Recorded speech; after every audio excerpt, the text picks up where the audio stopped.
Assalamualaikum warahmatullahi wabarakatuh. Halo semua, selamat siang. Selamat datang di podcast Polines Chapter 2 episode yang pertama. Sebelumnya perkenalkan ya, nama saya Asebella Priyadetasari. Saya mahasiswa Polines semester 1, jurusan Administrasi Bisnis, Prodi D3 Manajemen Pemasaran. Kesempatan kali ini saya akan menemani kalian semua loh. Tentunya dalam apa? Podcast Polines Chapter 2 episode yang pertama. Emang sih sebelumnya sudah ada podcast sebelumnya yang membahas tentang jurusan atau SPMB itu ada. Nah, bagi teman-teman yang belum tahu dan belum nonton langsung lihat aja di YouTube kita. Langsung scroll ke bawah aja, nanti pasti ada ya. Di kesempatan kali ini, di siang hari ini, kita akan membahas podcast yang dengan tema yang sangat fresh, yang sangat seru, yang sangat asik, pokoknya menarik deh. Yaitu kita akan mengangkat podcast ini dengan berjudul mengenal Polines lebih dekat gitu ya Kak. Untuk mempersingkat waktu ini, kita langsung aja berbincang-bincang dengan kakak cantik dan kakak ganteng ini, yaitu ada Kak Hengki sama Kak Ulfa. Halo Kak. Halo. Gimana nih Kak kabarnya nih? Alhamdulillah baik. Alhamdulillah Baik. Kalau Bidala sendiri gimana kabarnya? Alhamdulillah baik juga. Alhamdulillah ya. Iya, udah baik. Terus kalau boleh tahu kesibukannya lagi apa nih Kak? Kesibukannya pasti sehari-hari kuliah ya. Pastinya praktek lah. Terus ada yang kuliah online. Kalau nggak praktek kan kuliahnya online. Apalagi pandemi ini pasti banyak yang online ya Kak. Tapi Kalau prakteknya tetap jalan kok. oh gitu. Terus kita langsung sharing-sharing aja ya sebincang. Karena pasti teman-temannya udah gak sabar nih. Ya kan?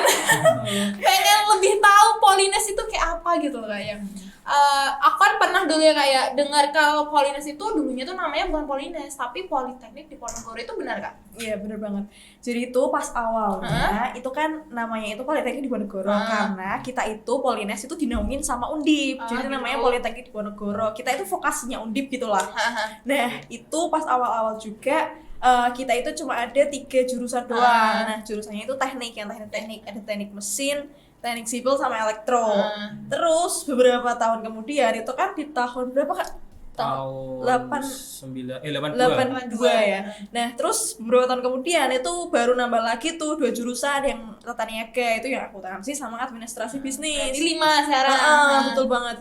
Terus beberapa tahun lagi tahun 90-an, 97. Nah, itu baru kita memisahkan diri namanya Politeknik Negeri Semarang Polines. Terus pimpinannya tuh sama atau beda Kak? Kalau sekarang beda ya, soalnya kan kita udah pisah, kita udah berdiri sendiri gitu. Kalau dulu sama, soalnya kan kita naungannya Undip gitu. Terus kan kita kan Polines itu kan kenalnya itu kan Politeknik gitu ya Kak. Politeknik itu kan ada D3 sama D4 gitu. Terus kalau Polines kalau universitas itu kan D4 sama S1. Terus kalau padahal S1 sama D4 itu sama-sama 8 semester. Itu bedanya sih Politeknik sama universitas itu apa? Gimana nih? Kayaknya mau jawab nggak? Untuk di Politeknik sama di universitas ya. Kalau di Politeknik itu lebih ke prakteknya. Terus di universitas kan lebih ke teori.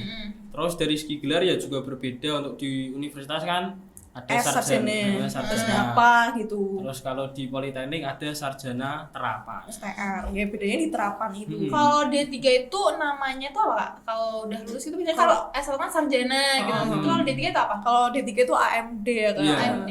ahli media. Oh gitu. Kalau D4 itu STR. Karena kan kita lebih ke praktek kan. Iya. Kalau mereka kan lebih ke teori. Terus di Polines itu kan pastinya tuh ada, kalau setiap perguruan itu kan pasti ada yang namanya jurusan-jurusan gitu kan. Kalau Kak Ulfa tuh ngambil jurusannya apa sih? Kalau aku tuh ngambilnya jurusan akuntansi. Aku tuh di prodi analis keuangan. Kalau Kak Tata Hengki? niaga. Kalau aku jurusan teknik mesin, prodinya D3 teknik mesin. Kalau tadi kan bilangnya kan kalau teknik mesin itu prodinya apa sih Kak? Kalau di mesin itu ada 4 prodi. Yang pertama itu ada D3 teknik mesin, terus D3 konversi energi, ada D4 mesin produksi dan perawatan, dan yang terakhir ada D4 teknik rekayasa pembangkit energi. Itu kan sama-sama teknik ya Kak ya. Itu untuk bedanya itu gimana? Untuk perbedaannya sendiri itu tiap prodi ya. Nah, tiap prodinya. Untuk tiap prodi sendiri sebenarnya D3 sama D4 itu lebih ke kayak apa? D4 itu lebih ke teori. D4 itu lebih ke teori. Kalau D3 itu lebih ke prakteknya. Tapi coba bedanya cuma dikit-dikit aja gitu.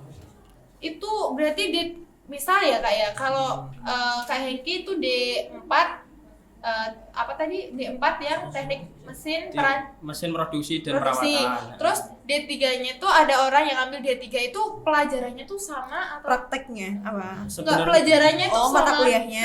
apakah sama enggak itu loh yang diajarin D4 sama D3-nya tuh sama apa beda? Kalau prodikuan D3 teknik mesin sama D4 mesin produksi dan perawatan itu sebenarnya hampir sama. Cuma nama mata kuliahnya yang agak beda sama pendalaman materinya lebih dalam yang D4 gitu. Berarti perbedaannya mata pelajarannya itu. Hmm.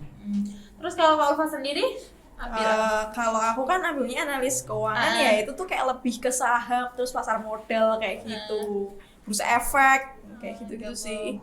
Terus kalau akuntansi tadi itu prodinya apa saja Kak selain yang Kalau Kak di ambil? akuntansi sendiri itu prodinya tuh ada 6. Jadi Banyak sekali ya, 6 ya. Banyak banget. Itu tuh ada aku sendiri yang di analis keuangan, terus juga ada akuntansi manajerial, terus juga komputerisasi akuntansi, terus ada D3 akuntansinya sendiri, terus juga ada yang apa ya, itu perbankan syariah, terus ada keuangan perbankan. Nah, itu yang sama-sama kayak perbankan gitu. Oh gitu, itu tadi jurusan apa sih? Jurusan dan prodina ya guys ya. Terus di dalam perguruan tinggi tuh pastinya ada juga wadah untuk menampung kreativitas mahasiswa ya Kak ya. benar Itu banget. yang misalnya kita sebut kalau SMA itu organisasi, tetapi kalau di perkuliahan itu beda lagi. Ada yang lebih kayak kerennya lagi gitu. Biasanya kalau di Polis apa Kak sebutnya Kak? Sama sih sebenarnya sama-sama organisasi, tapi kita nyingkatnya itu kayak Ormawa, organisasi mahasiswa. Oh gitu. Kalau di Polis tuh kerennya tuh Ormawa gitu ya. Terus kalau di Polis tuh Ormawanya tuh apa aja Kak? Kalau di Polines tuh sebenarnya Ormawanya itu banyak, tapi kita itu kayak dibagi lagi menjadi beberapa bagian gitu. Kayak ada badan, terus juga ada UKM, OKM, terus juga ada BSO ya Kak, yaitu terus juga ya itu tadi. Yang terus ada HMJ juga. Berarti HMJ ini per jurusan gitu ya? Bener banget sesuai jurusan masing-masing. Kalau HMJ, kalau di akuntansi HMJ-nya tahu kan? Kalau di akuntansi itu namanya HIMA, himpunan HIMA. mahasiswa akuntansi kayak gitu. Gitu. Kalau akuntansi HIMA. Berarti kalau mesin HMM. HMM. Terus kalau administrasi bisnis berarti HMAB. HMAB. Pokoknya itu sesuai Sesuai jurusan dengan masing-masing aja. namanya berarti ya. Terus kalau bedanya UKM sama OKM itu apa Kak? Berarti kan kalau dilihat kan cuma beda U sama O-nya ya. Itu bedanya apa itu? Kalau OKM tuh kayak lebih kenaungannya. Jadi itu UKM itu menaungi OKM. Oh gitu. Kayak gitu. Pokoknya ormawa apapun lah itu menaungi OKM. Jadi kalau misalnya ya itu kan aku BEM nih sama Mas Hengki juga BEM. Nah, itu kita menaungi OKM itu ada apa aja Mas? Polines Pengabdi, terus juga ada FKMPI, terus juga ada Respon. Nah, itu yang dinaungin BEM. Terus juga ada lagi sebenarnya kayak HIMA yang himpunan jurusan itu juga ada naungannya, itu naungan CMC. Nah, itu dinaungi oleh HIMA kayak gitu. Kalau UKM itu misalnya apa? Kalau di Polis tuh ada apa aja? UKM banyak ya Kak? Berapa sih? Sekitar 14. 14 deh kayaknya. Itu misalnya kayak apa kan misalnya ada seni tari, kalau di SMA seni tari kayak gitu. Benar-benar. Kalau di situ apa? Kalau sebenarnya sih nggak jauh beda ya Kak.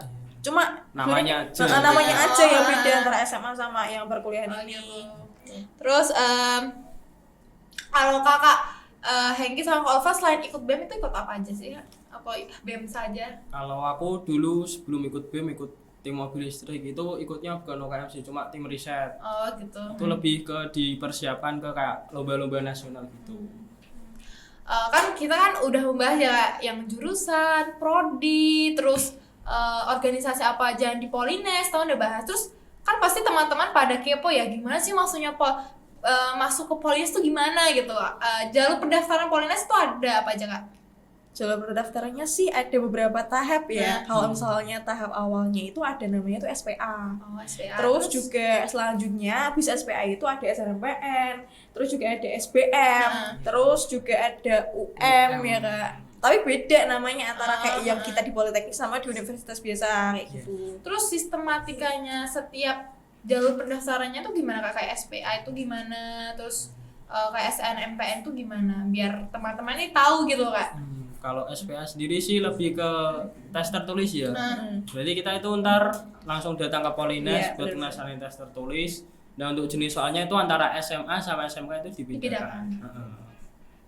Jadi sama-sama kayak misalnya kalau SPA, terus SBM sama UM itu sama-sama ujian tertulis. Tapi kalau yang SNM itu kita pakainya nilai rapot. Oh, gitu. Terus kalau yang apa? pakai nilai rapot itu cuma yang SNMPTN bener-bener. sama SNMPTN. itu pakai nilai rapot, dianya jadi pakai tes tertulis.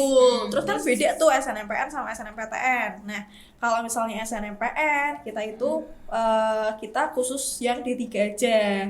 Jadi kalau misalnya kita mau daftarin ke D3, kita jalurnya itu SNMPN. Berarti kalau mau daftar di 3 itu berarti jalurnya SNMPN, tapi kalau di 4 itu kita ambilnya SNMPTN gitu. Jadi jangan sampai salah gitu. Sekarang bisa main ya gitu. Terus kalau Polines ini akreditasinya udah A ya Kak ya? Alhamdulillah udah Udah. A. Alhamdulillah ya. Ya, alhamdulillah. Terus prestasi apa sih Kak yang pernah ditoreh oleh Polines itu? Biar teman-teman tuh pengen daftar di Polines gitu. Sebenarnya sih kalau prestasi kita nggak bisa sebutin satu-satu lah ya. Yang pastinya tuh kayak mungkin di seluruh bidang kita alhamdulillahnya udah pernah dapet kayak di non akademik maupun akademik, terus juga di cabang-cabang internasional maupun nasional tuh udah banyak banget mahasiswa Polines. Nah jadi Polines itu prestasinya udah banyak ya berarti ya Kak ya? Alhamdulillah banget. Nah berarti kan untuk mencapai itu semua kan pasti ada faktor pendukungnya. Itu misalnya ada fasilitas atau sarpras ya gitu. Kalau di Polines sarprasnya apa saja Kak? Ya di Polines cukup lengkap sih, kayak ya ruang kelas ada pastinya, terus juga ada yang dukung itu kayak lab. Terus kalau di teknik itu apa sih Mas namanya? Kalau di teknik sih ada kayak bengkel sih. Kayak gitu. Menurutnya tuh udah nyaman atau belum sih Kak? Sarprasnya apa yang kurang gitu? Kalau Oh, dari udah aku pas. yang udah sering ngerasain praktek dulu di semester awal sih, menurutku udah nyaman ya.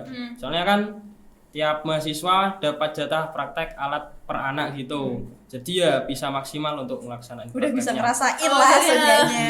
Jadi udah enak lah ya, udah Iya. enak, udah nyaman gitu. Teman-teman, tak terasa nih waktunya sudah habis ya, saking kita serunya, saking kita aslinya berbincang-bincang dengan Kak Ulfa sama Kak Hengki sampai Banget lupa ya. ya. Saking serunya kita, saking bersemangatnya bahas tentang Polines gitu. Kalau boleh Kak Ulfa sama Kak Hengki memberikan closing statement supaya adik-adik di rumah supaya melihat ini tambah semangat gitu. Mungkin dari siapa nih? Kak Hengki dulu deh. Oke. Hengki dulu deh. Kalau dari aku ya buat adik-adik calon mahasiswa Polines sebelum tes persiapan buat masuk Polines tuh kalian siapin belajar, Betul. terus cari-cari referensi soal. Soalnya dari tahun ke tahun tuh sebenarnya soal di Polines tuh sama.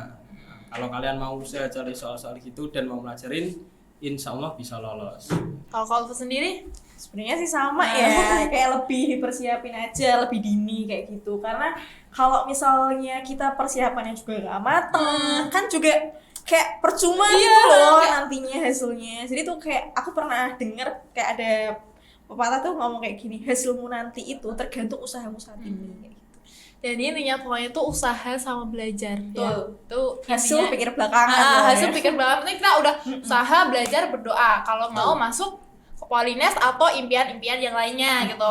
Terus terima kasih buat Kak Ulfa yang telah Thank you, meluangkan dari waktunya sama Kak Yeah. Hengki. Semoga sehat selalu, sukses Amin, selalu. amin, Terima kasih ya Kak ya. Terima kasih. Itulah podcast kali ini. Jangan lupa untuk like, share, dan subscribe. Dan jangan lupa tunggu podcast-podcast selanjutnya. Dan saya Asebela April Duftasari undur pamit diri. Wassalamualaikum warahmatullahi wabarakatuh. Bye-bye. Bye-bye.